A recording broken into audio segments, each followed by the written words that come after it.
I'm a 30-year-old man with no wife and no kids. And when I was younger, I wouldn't have chose this. But now I can see clearly that I did choose this in the mistakes that I made. And the mistake that I made was what I would refer to as a cycle of lust. And so I want to tell you explicitly what this cycle is, how I was in it, why I was in it. Because one, in understanding it and speaking it forth, that is my only pathway to redemption. And two, there's certainly somebody struggling with this exact same thing, incidentally making this same mistake, or going to make this same mistake, or has made this same mistake. And in learning from my mistake, you could save yourself a lot of heartbreak for yourself and those around you. And so when I say lust, I'm not even necessarily referring to an external thing, the modern connotations of lust. I'm first referring to lust that begins in the heart, of which fruits of lust flow from. And it's more core. It's the reason for the bad fruits. It is disordered love. It is the desire for many in the fear of one. The desire for many women in the fear of being with one woman. And I realized this cycle in my own life because as I've been in 3 to 4 long-term relationships, and every time I've been in a long-term relationship, I do something which is, as the relationship progresses, as time progresses, I begin to distance myself. And initially my imagination populates with the future that her and I could live together, all of the good things, and wanting her to be my person, to spend the rest of my life with her.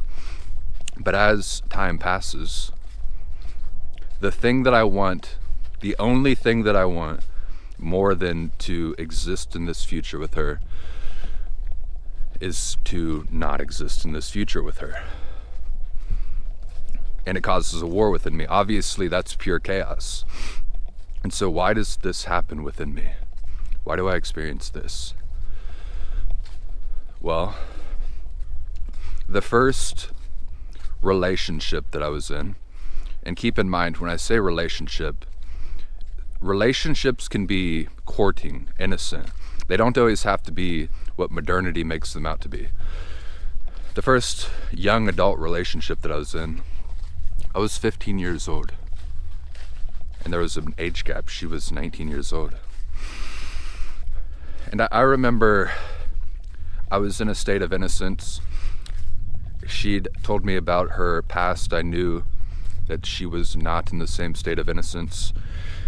And I would see her, I knew this, and so being a young man, not sure what to do with that information, I would then still see her interacting with the people of her past, very blatantly, right in front of me. And so this may seem like a small thing on the surface, but when you're a man, especially a young man, and you're in that sort of situation, it throws you into the gap of less than. You know who you are, you know who she is, but then you see her interacting with these people whom it's like they're in a secret. They have almost a deeper intimacy than you and her have, and it's not severed. She's still interacting with them. And so it makes you feel like you're less than these people. And that's how I felt, and so I increased the facade of grandeur around myself. I was angsty, and I then tried to create something like an image of overcompensating. Tried to live up to these older guys who I saw being interacted with. And I only bring that up because sometimes things seem innocuous, but it's just these little hammerings away that begin to deteriorate trust. and begin certain cycles. And so that relationship ended in an innocent way.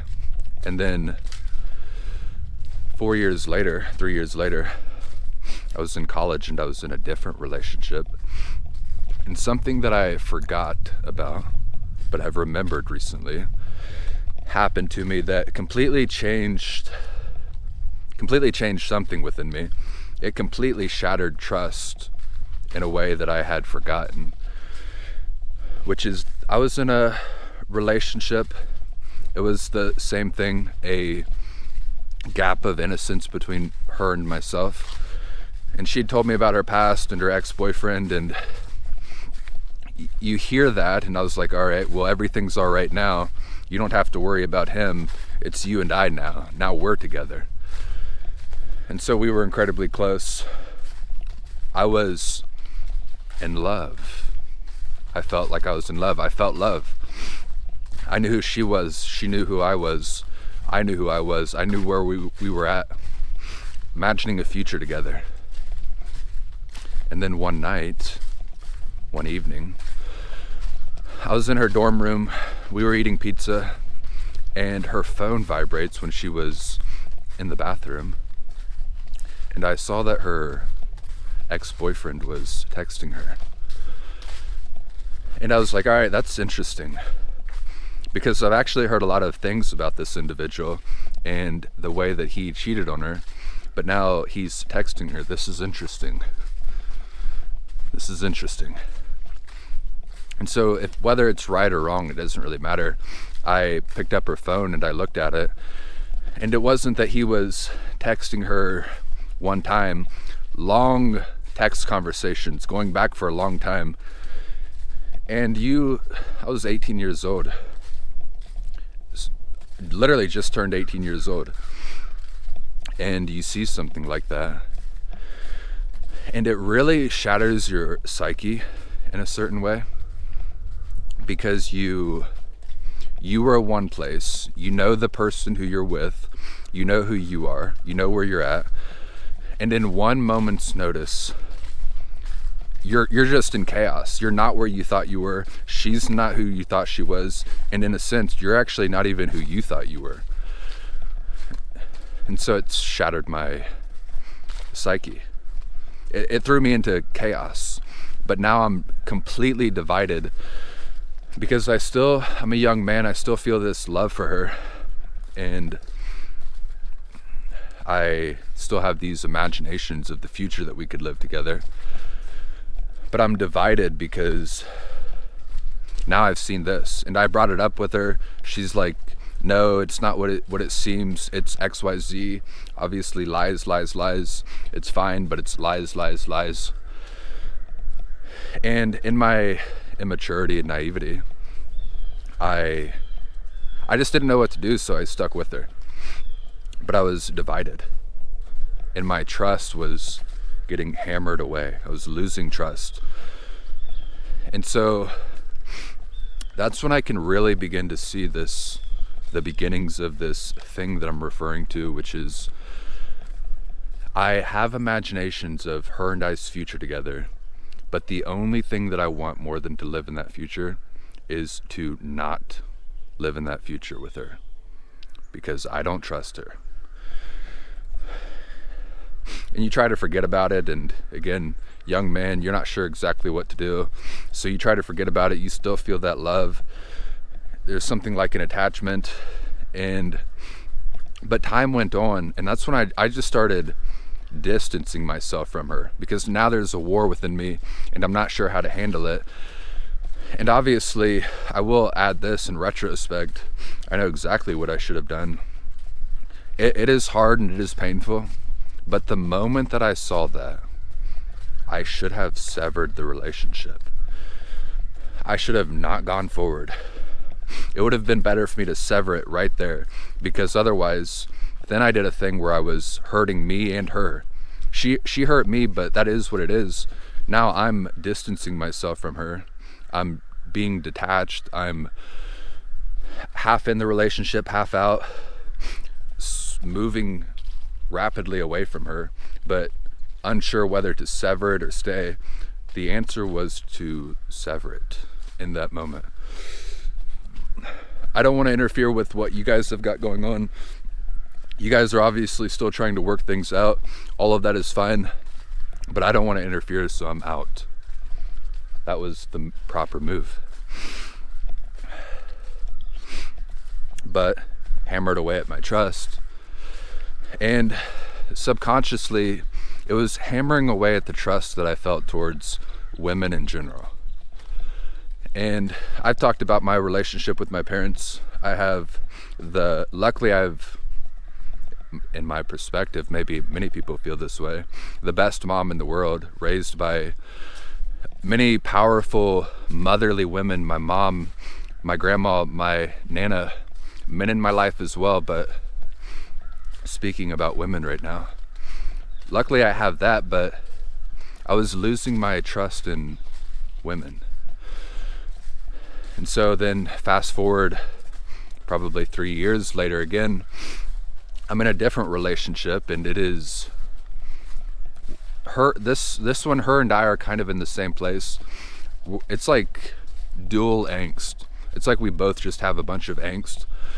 It's like we've both been hurt, and we are trying to find ourselves in college, and we're laughing, we're having fun, but I can see now there was pain underneath the surface of both of us, pain underneath the surface of the relationship, a certain nihilism permeating the whole thing, not because of our mind state or our spiritual state, but because of our emotional state. Maybe she wasn't in that position. I can only speak for myself, but that's what I perceive it to be now. And I just did this thing again where I began to distance myself. Now at this point, because of what I've seen, if she has friends with a guy, that's one step away. If she's friends with a guy at all, I'm one step away. If she's in a friend group with girls and there's guys intertwined with the friend group, there's another step away. And I would just keep doing that until we were in different sides of the city. We were incredibly distant because I was continuously moving away because of what I perceived, and what I perceived was dictated by the hurt that I felt. And so this is the spiral that I was in. It was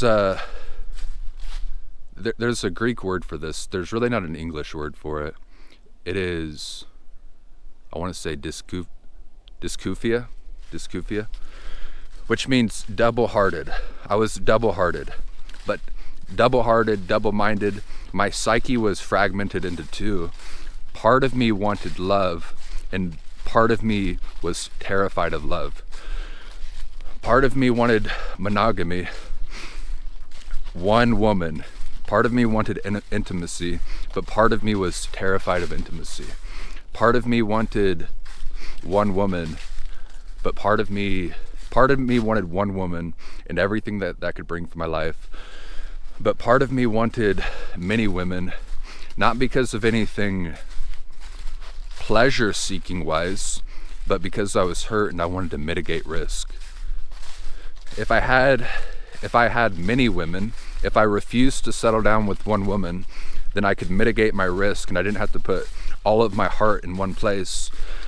And if someone hurt me, well, that's fine because I'm already one step ahead.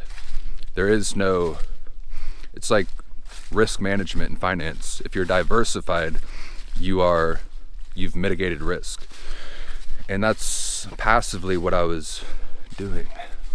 I did not want to be hurt. I was terrified. So my psyche was split. And so then I was always doing this thing, imagining a future with the woman who I felt love towards, but also going in wanting that future with her. But the only thing I wanted more than that future is to not have that future with her. Complete divided, 50-50 each way. unsure what to do, always unsure what to do. And so then I was in a relationship, the most recent relationship that I was in. I was a man living in a van, and I've told this whole story, so I won't reiterate it, but she was a great person. She was my best friend when I was living in my van. She helped me. She took care of me when I was sick. She was there for me. She didn't judge me for living in a van. But I was still in this cycle of moving away. There was nothing conscious happening. I was just in a cycle, and I was moving away because it was my habit. It's what I'd done in the past to mitigate risk. And because I was blind to it while it was happening, because I was blind to these things that I'm talking about right now, it felt like it was something that was happening to me rather than something that I was actually doing. I didn't know how to stop doing it. I just kept going into isolation, moving away from her because that's what I'd always done. So it's treacherous. And that desire for many, so that I didn't get her, the fear of one woman, is what cost me my wife. Because could that woman have been my wife? The one who I was in a relationship with in a van? Possibly. But even more fundamental than all of that, the other practical reason why I was moving away from her and distancing myself is because I lived in a van. And I lived in a van because I was chasing a dream. I was trying to build the life that I wanted to live. And I was doing this at 28 years old and then 29 years old. And the reason why I was doing this so late in life is because I had wasted time. That's the true moral of all of this. I caused myself hurt. I caused other people hurt by these habits that I'd picked up. The best thing, if I could tell my children what to do, if I had children, I told them what to do, I would say hang tight on relationships overall. Build the life that you want to live first and then go into relationships. Otherwise, you're going to find yourself in unnecessary heartbreak, and you're going to incidentally hurt yourself, hurt other people, and waste time. And if I wouldn't have wasted all of that time, well, then I wouldn't have been frantically trying to build the life that I wanted to live. I could have literally spent all of my 20s doing that. And I was doing other things, obviously. I was working a job in finance. I was in college. I was progressing my life, but it wasn't moving at the proper speed because I was divided. My psyche was fragmented. I was double-hearted. I wasn't moving as fast as I could have. I was wasting time. I was hurting myself and hurting other people. And so that's what I mean by the lust cycle. The fruits of it are one thing. Any fruit that we refer to in modernity as lust is one thing. But I'm telling you right now, for myself, all of this flows from the heart. Any fruits that come about, it's flowing from the heart. The solution isn't to try to fix these external things. I've got internal problems and I have to see them, understand them, address them. That way the cycle can be broken. And I cease hurting myself and cease hurting other people. Right. And one other thing I'll say is, the sad tragedy of all of this is, I've talked about 1 Corinthians. I've been reading 1 Corinthians quite a bit. It talks about marriage and the New Testament overall, and Genesis obviously talks about marriage. And it's always talking about one person, one man with one woman. One flesh, or two flesh becomes one. And the way that truly happens is through trust. There has to be trust. And It's unfortunate. It's unfortunate that I let my trust be deteriorated. It's unfortunate that I deteriorated other people's trust as well. And sometimes the only thing that you can do is learn. Learn, see, understand, learn.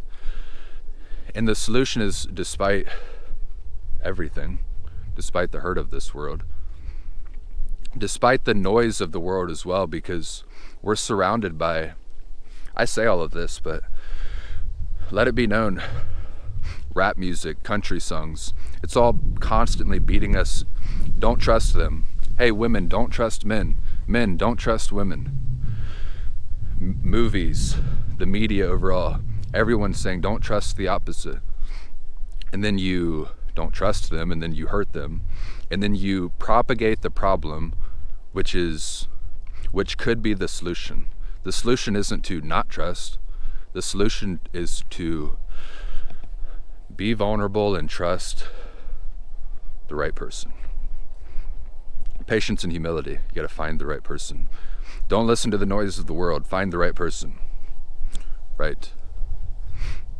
And for now, that's all that I have. Goodbye.